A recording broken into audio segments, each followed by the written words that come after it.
역대하 32장 24절부터 26절까지 우리 다 같이 읽겠습니다. 그때 히스기야가 병들어 죽게 되었으므로 여호와께 기도하매 여호와께서 그에게 대답하시고 또 이적을 보이셨으나 히스기야가 마음이 교만하여 그 받은 은혜를 보답하지 아니하므로 진노가 그와 유다와 예루살렘에 내리게 되었더니 히스기야가 마음의 교만함을 뉘우치고 예루살렘 주민들도 그와 같이 하였으므로 여호와의 진노가 히스기야의 생전에는 그들에게 내리지 아니하니라. 아멘. 여러분이 기도 많이 해주셔서 한 주 동안 캄보디아 미션 리서치를 잘 마무리하고 왔습니다. 일주일 동안 시간을 보내면서 매일매일 그날의 과제가 있었어요. 어떤 주제가 주어지게 되면 그 주제를 하루 종일 고민하면서 겪었던 에피소드와 연결을 지어서 무엇은 땡땡땡이다 이렇게 이제 설명을 하는 과제였어요. 수요일의 과제가 뭐였냐면 희생은 땡땡땡이다. 이게 수요일의 과제였어요. 이제 제 차례가 되었어요. 그래서 제 차례가 되어서 제가 이렇게 설명을 했죠. 희생은 희생이 아니다. 이렇게 제가 설명을 했어요. 월, 화, 수 3일 동안 교회 성경학교를 하면서 오전에는 외벽에 페인트 칠을 하고 그리고 벽에 글씨를 그리고 이제 그렇게 했어요. 하여튼 무지 더웠어요. 와, 태양볕이 얼마나 강렬한지. 그래서 그걸 알기 때문에 이른 아침부터 일어나서 준비를 하고 보통 8시 반 전에 일을 시작을 해요.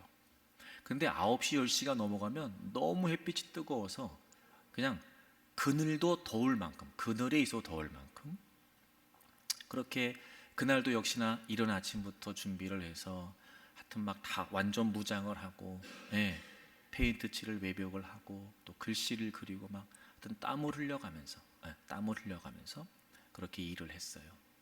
어찌 보면 희생의 일종이지요.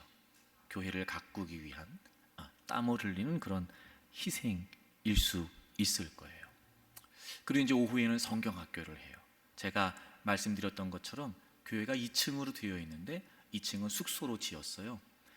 방마다 에어컨이 있습니다. 그런데 1층이 예배실인데 예배실엔 에어컨이 없어요. 그러니까 이제 아이들하고 함께 할 놀이, 또 상품, 또 간식 이런 거 다 2층에서 만들어서 또 아래층까지 짊어지고 내려와야 됐고 보통 4시 반부터 시작을 했거든요. 그럼 이제 우리는 그 전에 내려가서 다 준비를 해야 돼요. 연습도 해야 되고. 그러니까 점심 먹고 내려가서 그냥 에어컨도 없는 그곳에서 그냥 계속 땀을 흘리면서 준비하고 또 아이들하고 오면 막 율동팀들은 앞에서 펄쩍펄쩍 뛰면서 율동하고 또 준비하는 팀들은 뒤에서 또 준비해주고 하여튼 온통 땀을 쏟아가면서 그렇게 성경학교를 해요. 희생이죠. 어떻게 보면 일종의. 그래서 아이들이 어떻게 하면 좀 하나님 말씀을 듣고 복음을 접할 수 있을까 고민하면서 정말 땀을 흘려가면서 그렇게 열심히 성경학교를 했어요. 분명히 희생이에요. 또 거기 함께 동행했던 11명 모두가 한 주간의 자신의 일상을 멈추고 많은 것들을 뒤로 하고 이제 캄보디아 주일교회에 있었잖아요. 이제 그것도 일종의 희생일 거예요. 근데 제가 왜 희생이 아니다라고 이야기를 했냐면 이런 마음이 들었어요. 사실은 주님이 우리를 위해 먼저 희생해 주신 은혜가 있었기 때문이었거든요. 그 은혜 때문에 감당하는 거잖아요. 그러니까 먼저 은혜를 입고 감당했기 때문에 희생이 아니다 이런 생각이 들었어요.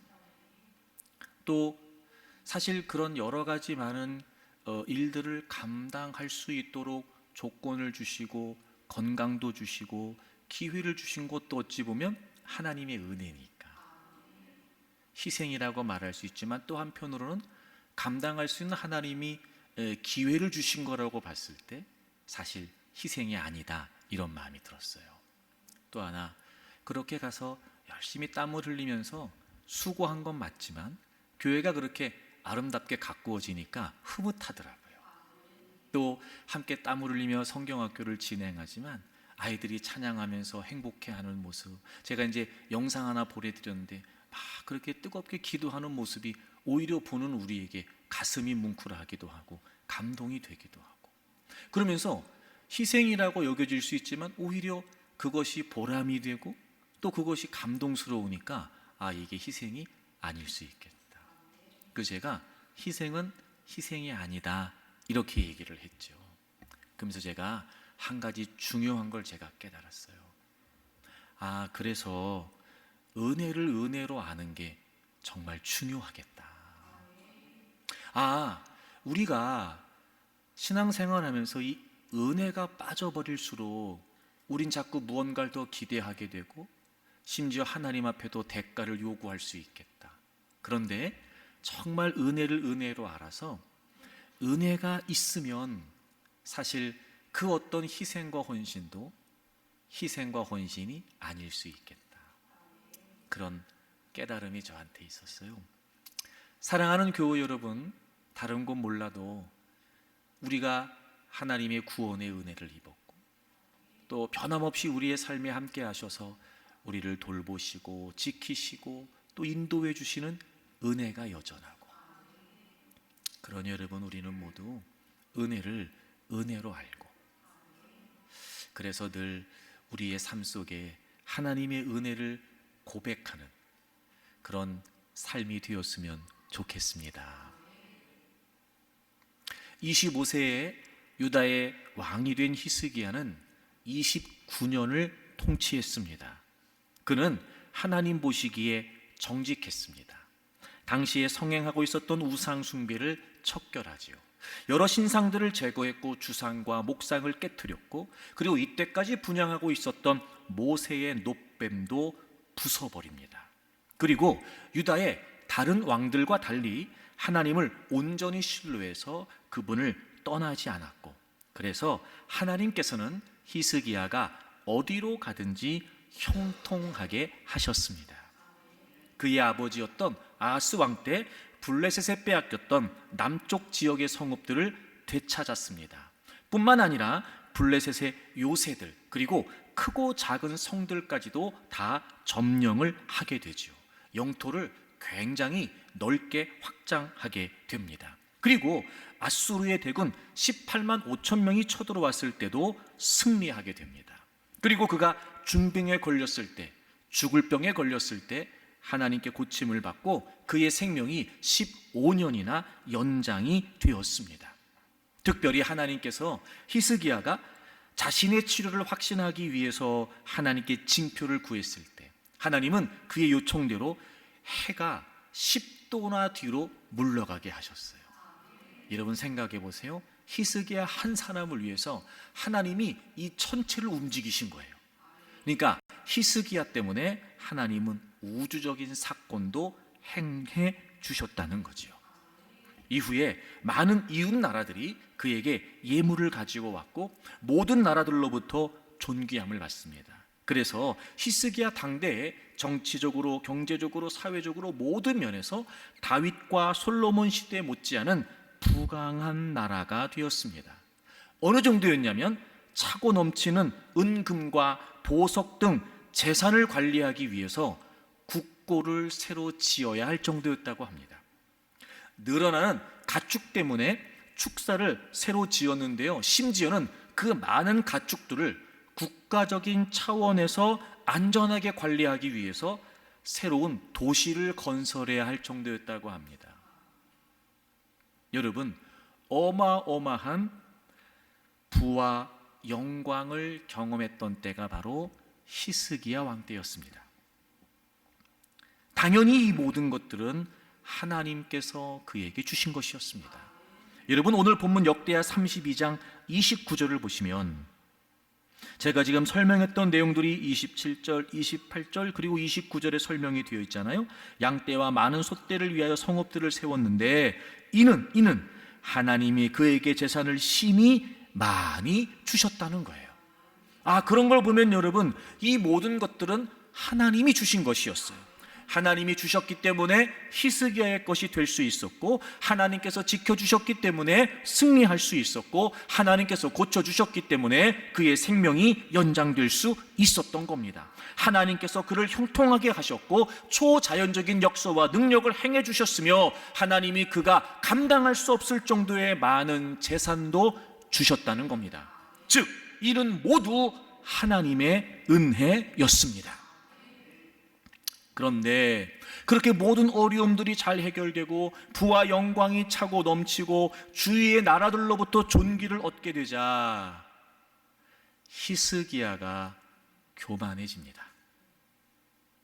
오늘 본문 24절에도 25절에도 26절에도 영거퍼 그 뒤에 히스기야가 마음이 교만했다, 26절도 히스기야가 마음에 교만했다라고 기록하고 있습니다.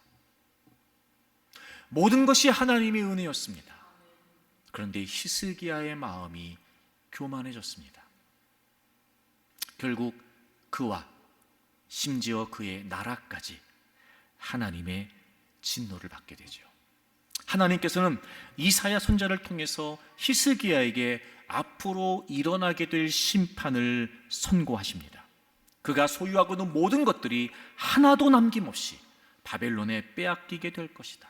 그의 후손들이 사로잡혀서 바벨론에 끌려가게 된다고 말이죠. 물론 그가 뒤늦게 뉘우쳤기 때문에 하나님께서는 이 진노를 그의 생전에 내리시지는 않았습니다.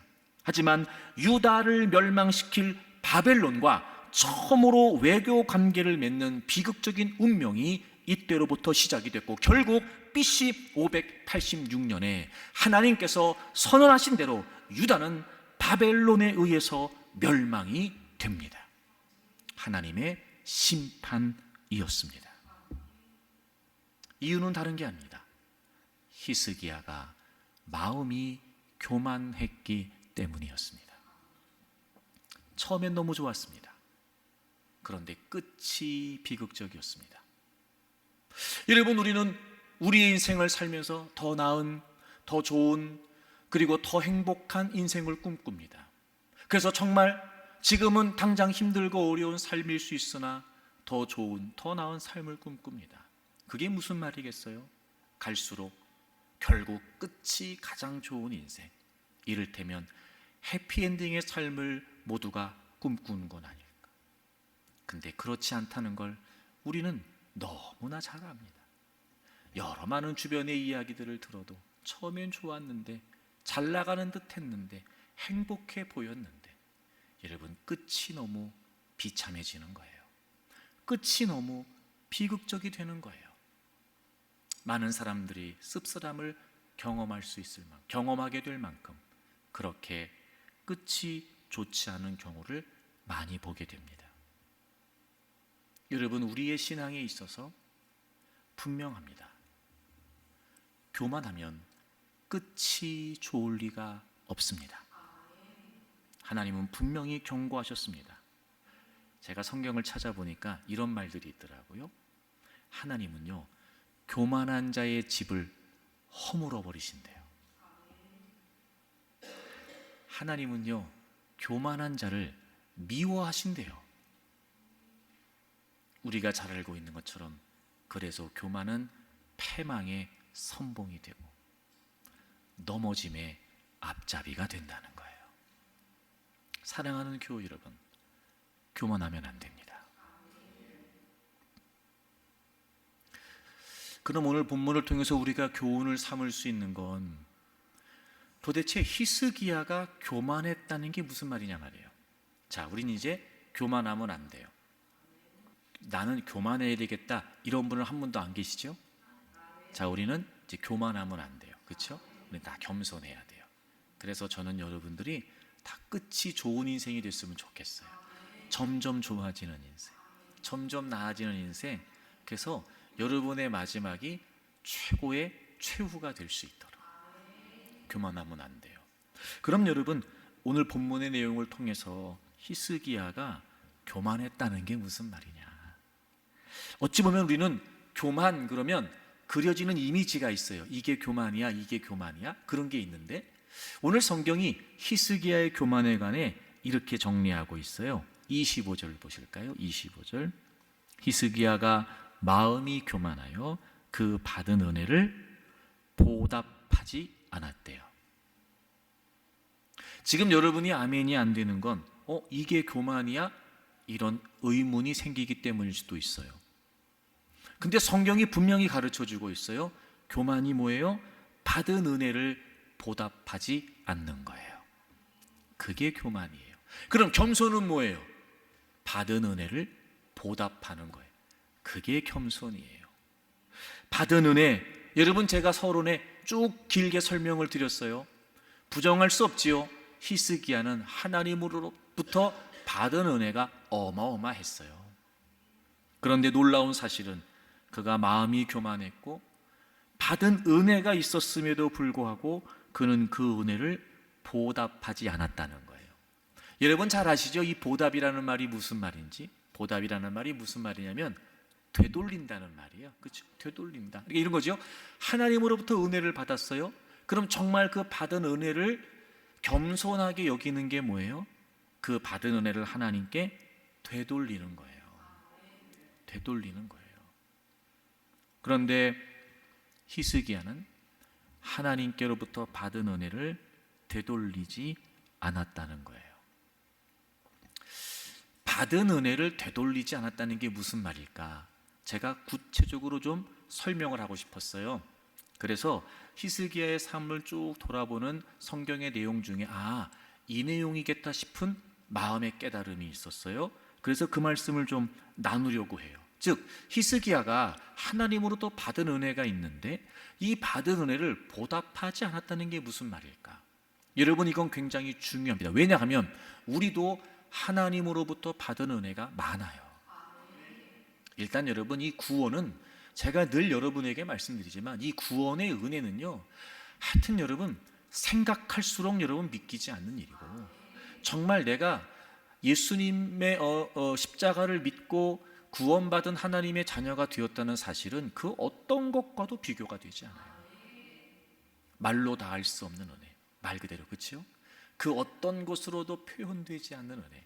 야, 내가 구원을 받았다니, 내가 구원을 받았다니. 그로부터 시작해서 여러분 삶에 굽이굽이 배어있고 삶에 굽이굽이 여러분 있는 그 놀라운 하나님의 은혜들, 이로 다 말로 할 수 없는. 그렇기 때문에 우리 역시 이 받은 은혜를 하나님께 보답해야 돼요. 왜요? 그게 겸손이니까요. 그러니까 히스기야의 이 내용은 사실 오늘을 살고 있는 우리에게도 굉장히 중요한 내용이죠. 자, 그럼 히스기야가 받은 은혜를 보답하지 않았다는 게 구체적으로 무슨 의미일까? 자, 열왕기하 20장을 찾겠습니다. 제가 서두에 설명드린 그 놀라운 하나님의 은혜를 경험하고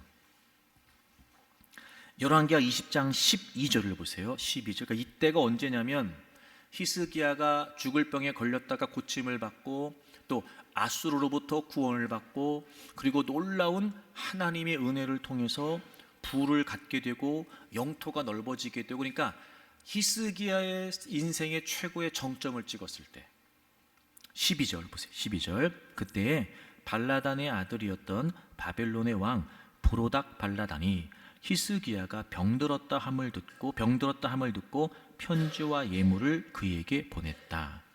여러분 이 말이 무슨 말이냐면 그가 죽을 병에서 고침을 받았어요. 그리고 아수르를 물리쳤어요. 그 소식을 들었던 바벨론의 왕이 편지와 예물을 히스기야에게 보낸 거예요.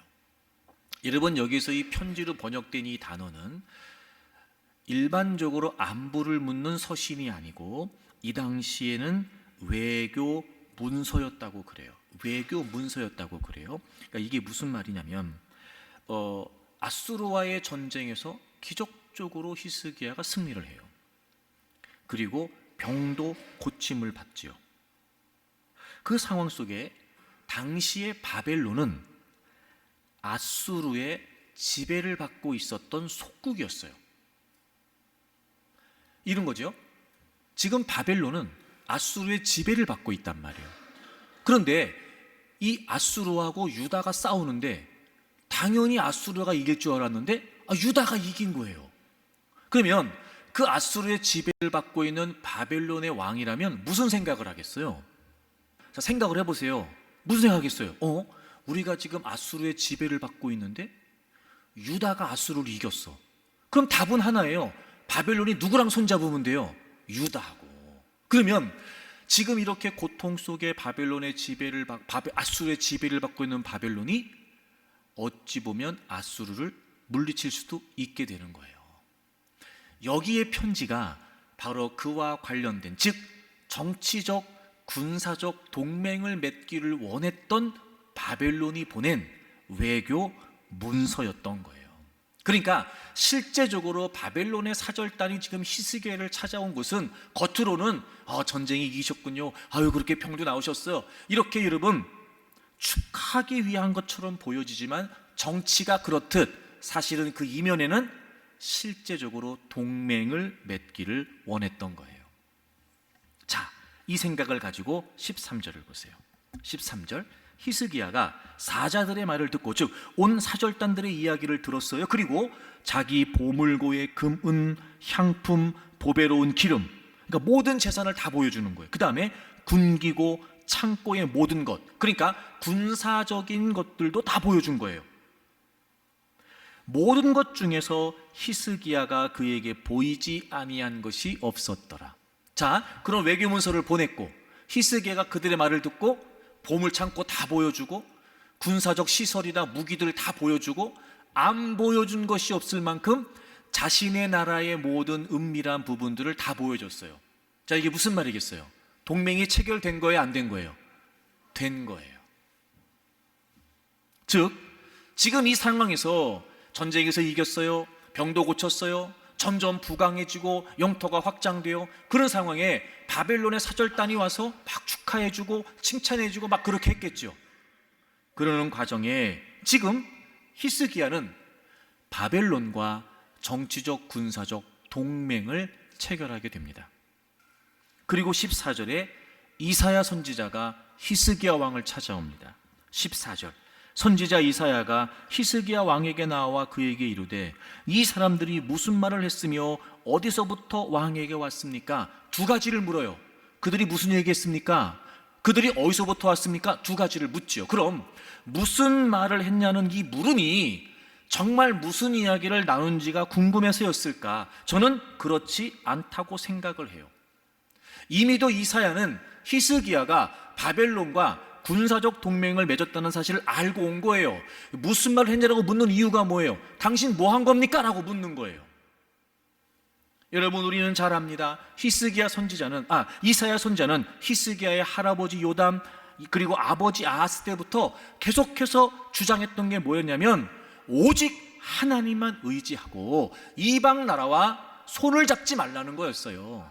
하나님의 백성들은 하나님이 지키시니까 이방 나라의 힘, 이방 나라의 세력을 의지하지 말고 하나님만 의지하면 된다는 사실을 계속해서 강조했던 왕이 이사야였단 말이에요. 그래서 이사야서를 보게 되면 그런 내용들이 곳곳에 등장을 하죠. 근데 지금 그런 정치적인 정황 때문에 히스기야가 뭘 한 거예요? 바벨론과 동맹을 맺은 거예요. 여러분, 우리는 분명히 알아요. 히스기야의 남유다가 아수르의 공격을 이겼던 것은 그들의 힘, 그들의 군사력, 그들의 전략이 아니었어요. 아수르의 공격을 감당할 수가 없었어요. 그래서 심지어 히스기야는 그 아수르 왕으로부터 온 편지를 이사야에 갖다 주고 그 편지를 펼쳐놓고 하나님께 기도했다니까요. 그랬더니 하나님께서 그의 기도를 들으시고 그 밤에 하나님의 천사들을 보내셔서 18만 5천 명이나 되는 엄청난 대군을 하나님이 하룻밤 사이에 물리쳐 주셨어요. 이건 히스기야의 힘이 아니었어요. 이건 유다의 군사력 때문이 아니었어요. 분명히 전적인 하나님의 은혜였어요.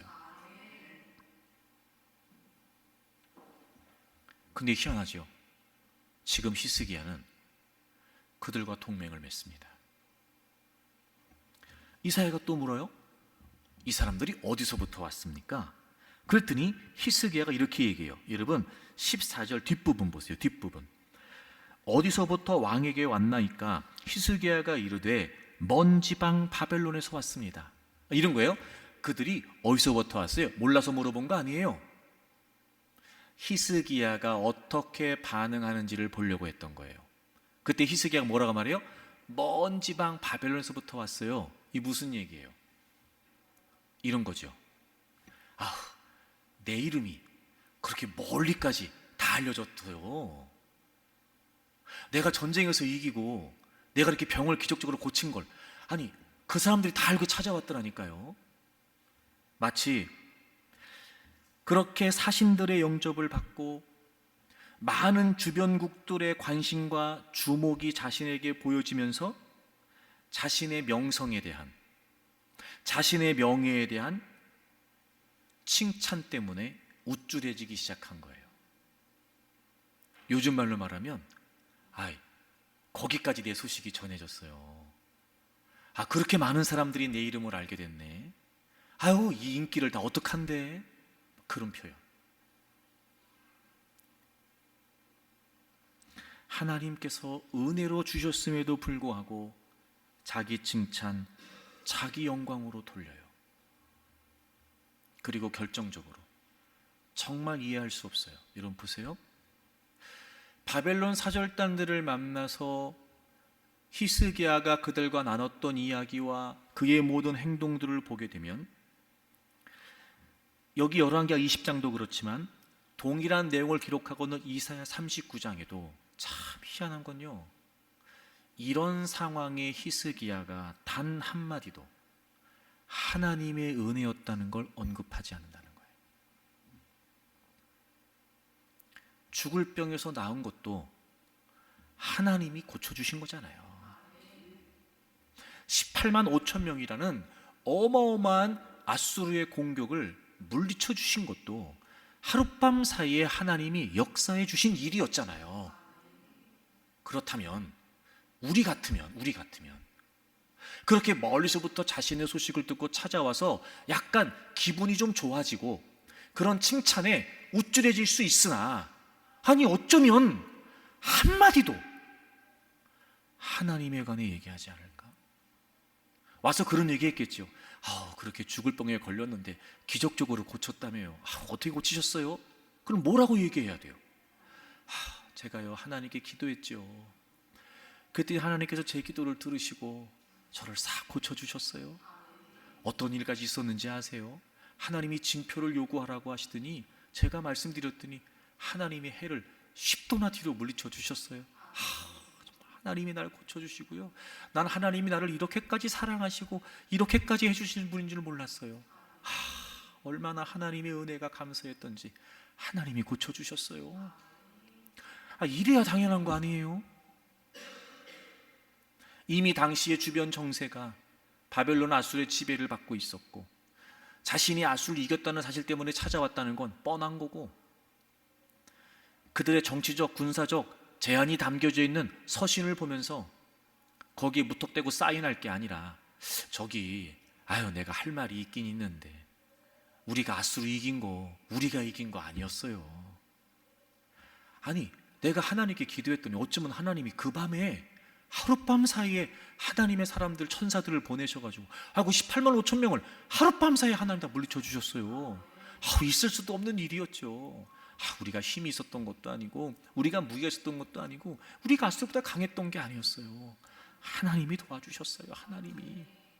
그러니까 우리하고 동맹을 맺는다고 될 일이 아니고 당신네 나라도 하나님을 의지하십시오. 이게 마땅한 일 아니에요? 근데 어찌 보면 어쩜 이렇게 한마디도 하나님의 은혜였다는 걸 언급하지 않을까? 하나님의 은혜로 병을 고쳤고 하나님의 은혜로 물리쳤고 하나님의 은혜로 많은 것을 가지게 되었는데, 마치 이 모든 것들이 자신의 업적인 양, 마치 이 모든 것들이 자신이 잘해서 그렇게 된 양, 그걸 다 자신의 업적으로, 자신의 칭찬으로, 자신의 영광으로 돌리면서 어쩌면 이렇게 우쭐할 수 있냔 말이에요. 히스기야가 마음이 교만했다, 받은 은혜를 보답하지 않았다, 이 말이 무슨 말이에요? 하나님이 은혜를 주셨다는 걸 잊어버린 거예요. 잊어버린 거예요. 여러분, 교만이 뭔지 아세요? 잊어서는 안 되는 하나님의 은혜를 잊는 거예요. 그게 교만이에요.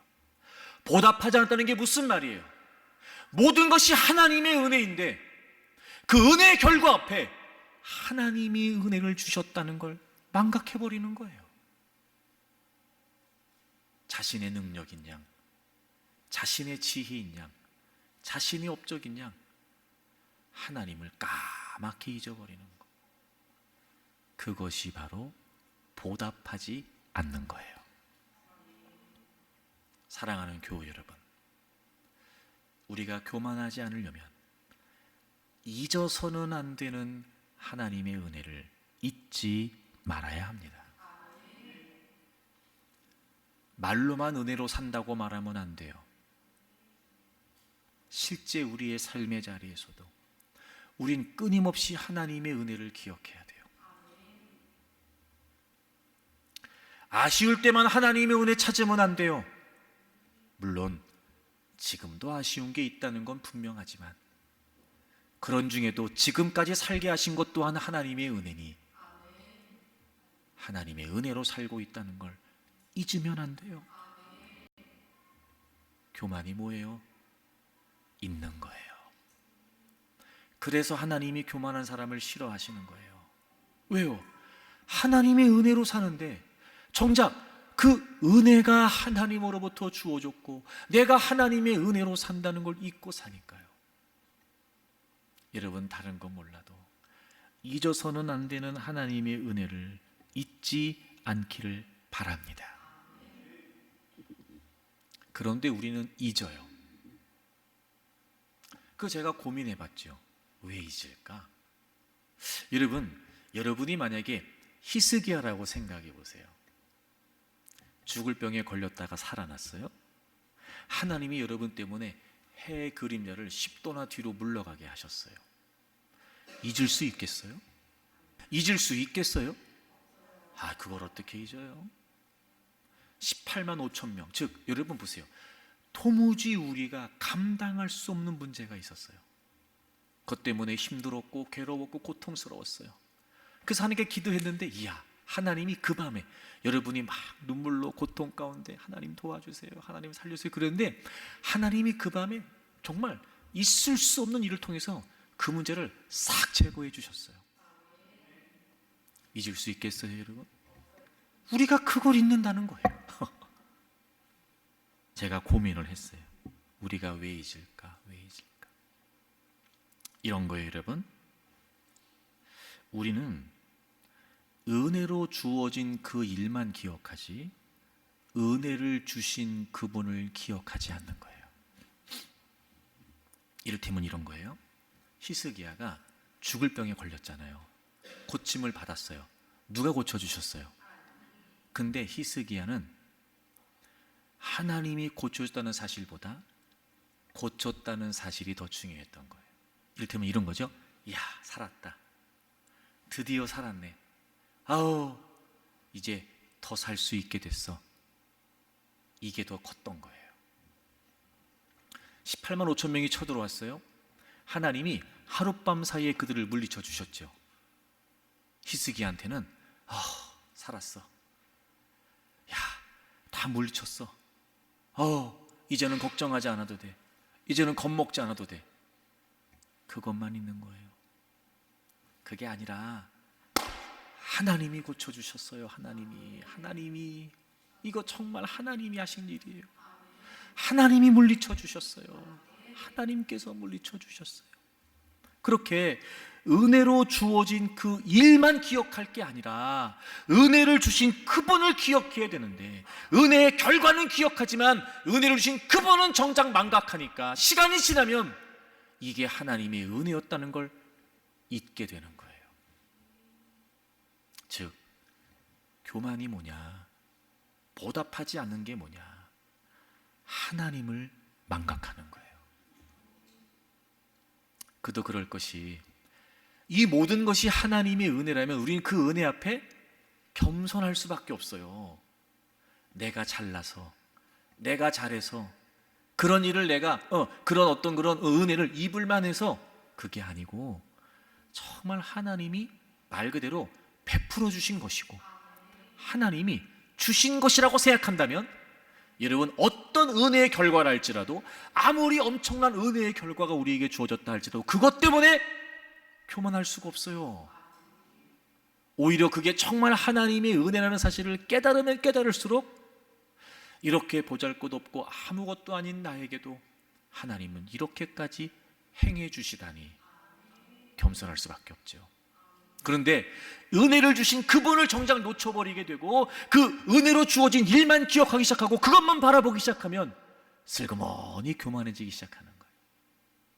왜냐하면 주신 분이 하나님이라는 걸 망각하니까 우리의 마음속에 그래 내가 그때 그렇게 하길 잘했어, 내가 이 정도는 되는 거야.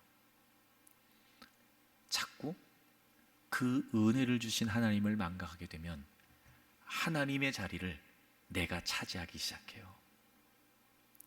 하나님을 잊으면요 당연히 교만해집니다.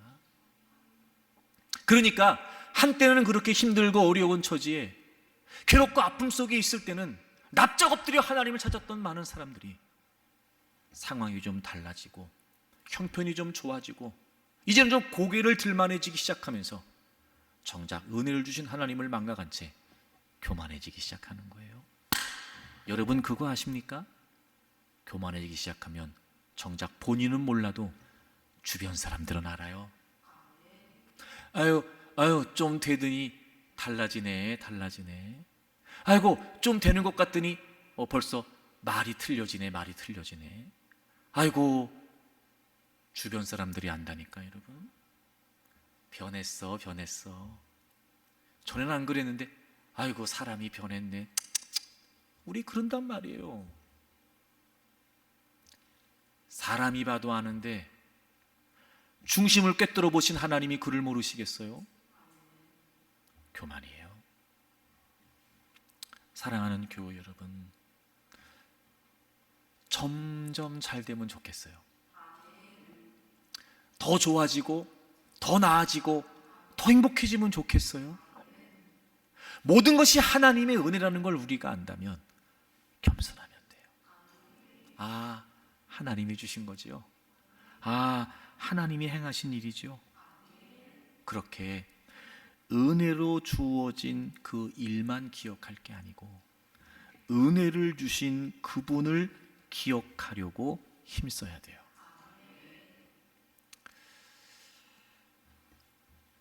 고대 그리스어에서 진리라고 하는 말이 아레테이아라고 하는 말이에요. 아레테이아, 이게 진리라는 말이래요. 이게 두 단어가 합성된 말인데 먼저는 망각의 강이라고 하는 레테, 이 말에 두 번째 부정어 아가 결합된 말이래요. 그래서 아레테이아 이렇게 됐다고 그래요. 그러니까 진리가 뭐냐? 진리가 망각의 강을 거스르는 게 진리래요. 망각을 거스르는 게 뭐예요? 기억이죠. 기억. 그러니까 이 진리라고 하는 고대 그리스의 뜻이 뭐냐면 기억이었어요. 제가 이 단어를 보면서 무릎을 탁 쳤죠. 그래, 여러분 진리가 뭔지 아세요? 하나님 기억하는 거예요. 예수님 기억하는 거예요. 그게 진리예요. 그걸 망각하면 당연히 교만해지는 거예요. 그러니까 정말 신앙생활 잘하는 방법이 뭐예요?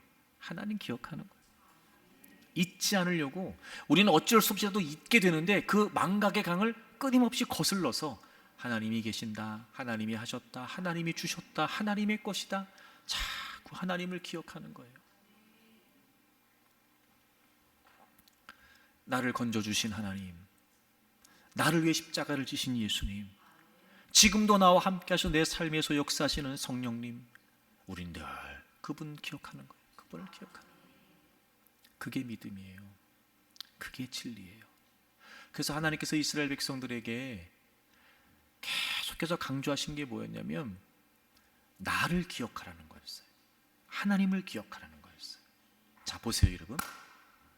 하나님이 정말 하나님의 백성들을 너무 아끼고 사랑하시기 때문에 하나님을 기억하라고 말씀하시는 거예요. 왜냐하면 우리의 인생을 살아가는 여정에 하나님을 망각하게 하는 것들이 있기 때문에 그래요. 그래서 항상 하나님은 하나님의 백성들이 잘 되기를 원하시고 하나님의 백성들이 행복하기를 원하시는데, 정작 그 하나님 백성들이 하나님을 잊고 교만해지면서 타락, 멸망의 길로 치닫을 걸 아셨기 때문에, 야, 너희들은 있잖아, 어떤 상황이 되든지 간에 나를 기억해야 된다, 이 말씀하시는 거예요. 여러분 신명기 8장을 찾아보세요. 신명기 8장 11절. 내가 오늘 네게 명하는 여호와의 명령과 법도와 규례를 지키지 아니하고 네 하나님 여호와를 잊어버리지 않도록 삼갈지어다. 하나님 기억하라는 거예요. 근데 왜 하나님이 너희들이 내 명령을 버리고 나를 잊지 말아야 된다, 왜 이렇게 경고하시냐, 왜 경고하시냐? 그 뒤를 보세요. 12절. 네가 먹어서 배부르고 아름다운 집을 짓고 거주하게 되고 또 내 소와 양이 번성하며 내 은금이 증식되며 내 소유가 다 풍부하게 될 때에, 14절, 내 마음이 교만하여. 여러분 마음 나왔고 교만 나왔어요, 그렇죠? 내 마음이 교만하여 누구를 잊어버린다고요? 내 하나님 여호와를 잊어버릴까 염려하노라. 그리고 하나님이 왜 잊으면 안 되는지를 설명하세요. 애굽 땅 종되었던 집에서 너를 이끌어냈다. 너를 인도했다. 광야에서 너에게 물을 먹였다. 그 땅을 다 통과하게 했다. 만나를 줬다. 그리고 재물 얻을 능력을 주셨다. 가나안을 차지하게 하셨다. 이 모든 것을 다 누가 하셨다는 거예요? 하나님. 근데 가나안에 정착하고 편안해지고 거주할 수 있는 집이 생기고 가축들이 늘어나고 은금을 소유하게 되고 이제 좀 먹어서 배부르고 편안하게 살게 되면서 정작 그 모든 것을 주신 하나님을 잊게 된다는 거죠. 그게 교만이래요. 이런 거예요. 내가 지금 뭘 가지고 있냐, 이게 중요한 게 아니라는 거죠. 내가 지금 가지고 있는 그걸 누가 주셨냐, 그거 기억하라는 거예요. 그거. 그래서 하나님께서 이스라엘 백성들에게 그런 여러 가지 많은 다양한 조건이 생기게 되면 너희들은 나를 잊게 될 거다, 그러지 말고 그럼에도 불구하고 너희들은 겸손히 나를 기억해야 된다. 왜 그러겠어요? 그게 하나님의 백성들이 잘 되는 길이에요. 그도 그럴 것이 모든 것을 하나님의 은혜로 주신 건데 정작 그 하나님을 잊어버린 채 마치 그 모든 것이 자신의 업적인 양, 그 모든 것이 자신의 힘인 양, 그 모든 것을 자신의 자랑으로 삼는다면 여러분 그건 겸손이 아니라 교만이죠. 사랑하는 교우 여러분, 잊어서는 안 되는 것을 잊으면 안 돼요. 모든 것이 하나님의 은혜입니다. 그래서 여러분, 은혜를 은혜로 아는 사람은 은혜를 은혜 되게 살아요. 사는 걸 보면 알아요. 이 사람이 지금 그 모든 것을 주신 분이 하나님이라는 걸 기억하고 있나? 아니면 이 모든 것을 주신 분이 하나님이라는 걸 잊고 사나? 사는 거 보면 알아요. 말하는 거 보면 알고요, 사는 거 보면 알아요.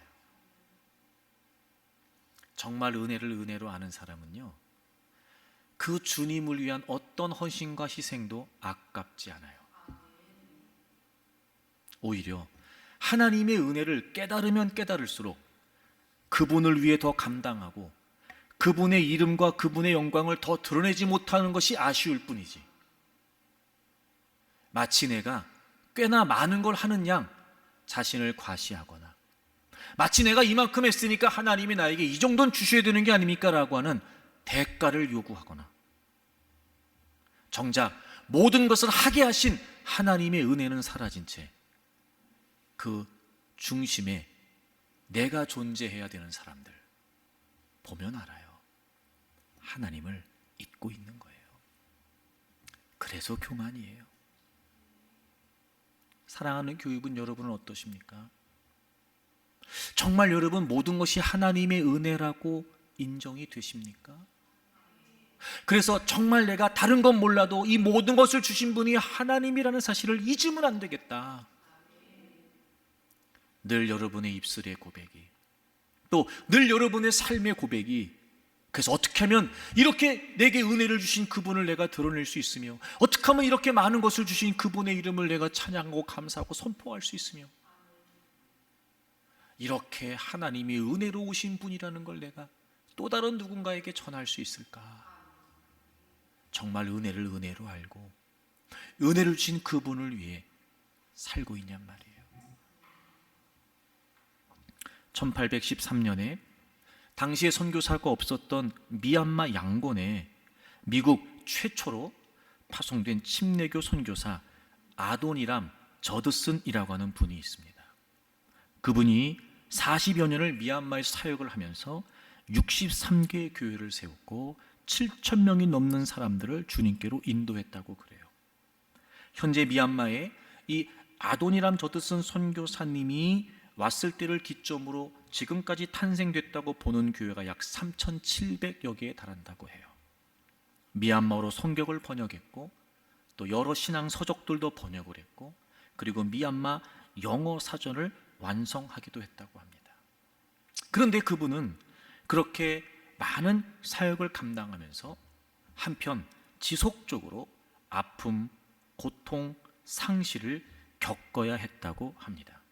처음에 미얀마에 도착을 했는데요, 그 원주민들이 이 선교사님 부부가 미얀마에 발을 딛는 걸 허락하지 않았다 그래요. 당시에 사모님은 아이를 임신하고 있었는데 그런 상태로 3주 동안 배에 갇혀 있었대요.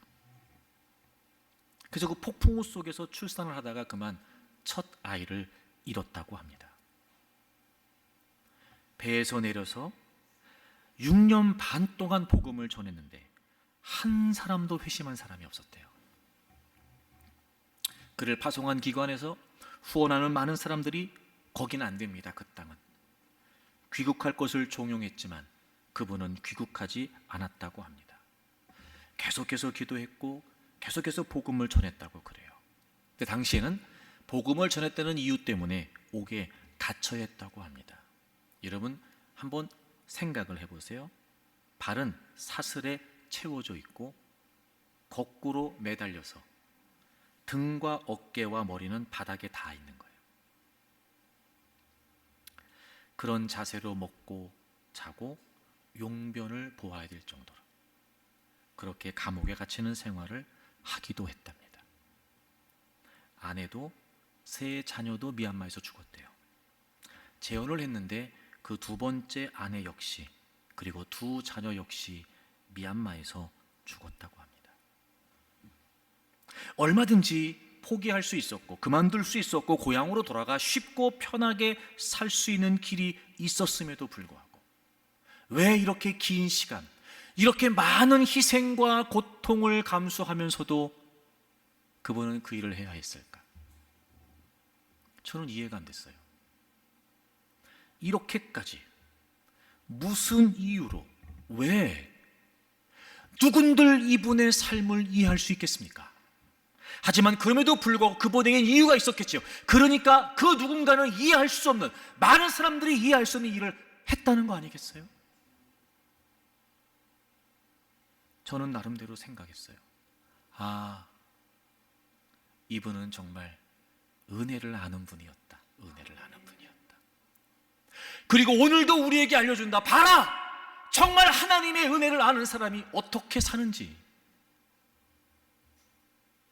은혜를 안다고 말하고 조금 하나님을 위해 무엇을 했다고 하여 이런저런 대가와 보상을 은근히 바라고 있는 우리와 달리, 너희들이 정말 하나님의 은혜로 산다면 이렇게까지 할 수 있겠냐? 너희들이 정말 하나님의 은혜를 인정한다면 어디까지 하나님을 위해 할 수 있겠냐? 마치 이 아도니람 저드슨 선교사님의 삶이 오늘을 은혜로 산다고 말하는 우리에게 묻고 있는 거 아닐까요? 정말 은혜를 은혜로 안다면 우리는 어디까지 하나님을 위해 살 수 있을까? 우린 무엇까지 하나님을 위해 할 수 있을까? 내 생명을 유지케 하시고 나를 영원한 저주와 멸망에서 건져주셔서 영생을 얻게 하신 그 하나님의 은혜 앞에 과연 우리는 오늘 어떻게 살고 있는가? 어찌 보면 우리는 모두 히스기야처럼 교만한 삶을 살고 있는지 모릅니다. 까맣게 잊고 사는 겁니다. 절대로 잊어서는 안 되는 은혜를 주신 그분 말입니다. 사랑하는 교회 여러분, 우리 하나님의 은혜 앞에 겸손히 살자고요. 정말 은혜를 은혜로 안다면 이제 그분을 위해 살고, 정말 은혜를 은혜로 안다면 어떻게 하면 그분의 이름이, 어떻게 하면 그분의 영광이, 어떻게 하면 또 다른 사람들에게 그분의 은혜가 흘러갈 수 있을까? 그렇게 살아가는 저와 여러분들이 되었으면 좋겠습니다. 잊어서는 안 되는 하나님의 은혜, 그리고 은혜를 주신 그 하나님, 잊지 않고 은혜를 은혜 되게 사는 저와 여러분들이 되기를 바랍니다.